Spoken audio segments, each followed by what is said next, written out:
Masih beberapa hari lagi nih teman-teman. Kira-kira apa aja yang perlu kita perhatiin sebelum kita finalisasi? Yuk langsung aja kita bahas di video kali ini.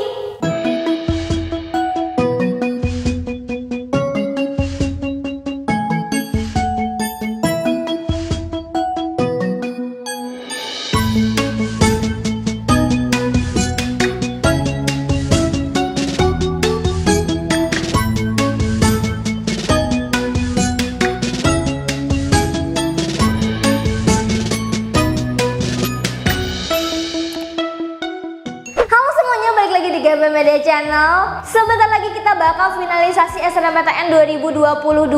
Nah, kalian udah ngecek lagi belum nih data-data sebelum kalian finalisasi? Karena jangan sampai nih ya, banyak kejadian dari yang akun LTMPT kemarin ada data-data yang salah, ternyata udah simpan permanen gitu ya. Nah, ini juga sama nih, finalisasi itu kan berarti simpan permanen juga. Artinya nanti kalau udah difinalisasi, data-datanya nggak bisa diedit. Nah, jadi sebelum kalian menyesal karena ada yang salah, kita cek and recheck lagi ya data-data untuk SNMPTN 2022. Yang pertama yang mesti kalian cek adalah data diri kalian. Ya, biasanya di awal, menu awal itu kan ada ya data-data dari akun LTMPT teman-teman sih ya, yang udah teman-teman simpan permanen, terus kan biasanya masuk lagi ke akun SNMPTN. Dicek lagi NISN-nya udah bener atau belum, NIK-nya, namanya, terus NPSN sekolah dan lain-lain sebagainya. Kalau itu udah benar ya, nggak ada kesalahan-kesalahan lagi dari akun LTMPT kemarin ya di SNMPTN, langsung kita masuk ke yang kedua. Next teman-teman ya, yang kedua nih, setelah kalian ngecek biodata, sebenarnya ini kan disinkronisasi dari akun LTMPT ya. Nah, yang kedua ini baru yang teman-teman isi sendiri di SNMPTN, yaitu pilihan program studi. Ayo, ini harus sudah bener ya teman-teman urutan prodinya, terus kan dilihat dari domisilinya. Teman-teman harus perhatiin kalau mau milih 2 prodi itu minimal dari 1 PTN domisili gitu ya. Nah, ini juga harus teman-teman cek, karena takutnya nih teman-teman kalian ada salah ngeklik prodinya ya, itu hati-hati ya. Nanti bisa jadi gagal ya kalau misalkan kalian cuma ngasal milih gitu ya, nggak lihat prodinya apa.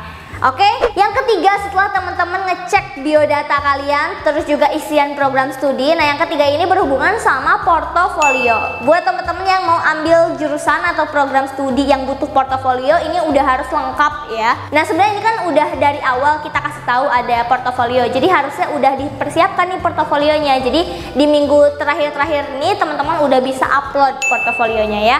Jangan sampai nggak ke-upload, karena kalau misalkan nggak ke-upload itu nanti bisa jadi penilaiannya berkurang ya. Portofolio itu 50% soalnya ya, buat teman-teman yang ambil prodi ada portofolionya. Oke, nah setelah portofolio, kalau yang teman-teman nggak ada portofolio ini bisa di skip aja sih ya. Oke, nah setelah portofolio kita lanjut ke data yang keempat, yaitu tentang isian prestasi atau sertifikat. Nah, ini juga kemarin banyak banget yang nanyain tentang sertifikat ini ya, sertifikat A, B, C, D, E. Itu pokoknya teman-teman harus cek lagi dia udah sesuai belum dengan kategori sertifikat yang ada di SNMPTN ya. Kalau misalkan nggak ada di situ berarti nggak bisa dicantumin sertifikatnya ya. Nah, udah teman-teman masukin tuh sertifikatnya 3 maksimal ya teman-teman, dalam bentuk PDF boleh ya, file e-sertifikat gitu, atau misalkan dari bentuk scan foto ya, JPG, PNG itu boleh ya teman-teman ya.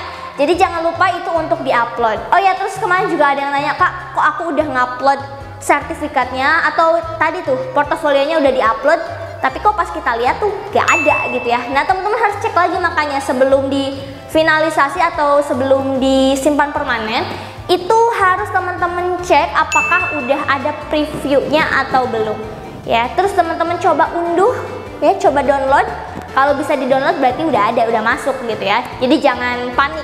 Dan sebenarnya kalau misalkan teman-teman udah upload gitu ya, itu sebenarnya udah langsung ke save sih mestinya ya. Jadi kalau misalkan di situ hilang, mungkin servernya lagi sedikit down. Jadi teman-teman tinggal refresh aja lagi, coba lagi cek, nanti biasanya langsung ada gitu ya. Oke, jadi ini dia teman-teman ya, tadi dari data diri sampai ke isian prestasi itu harus lengkap. Sertifikat kalau misalkan teman-teman nggak punya juga bisa di skip aja langkahnya ya.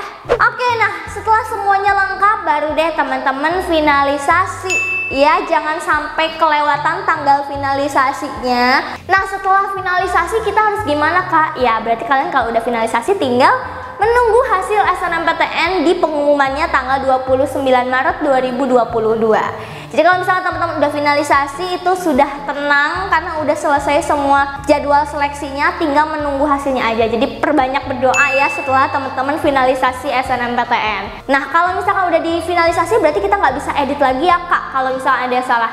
Jawabannya iya.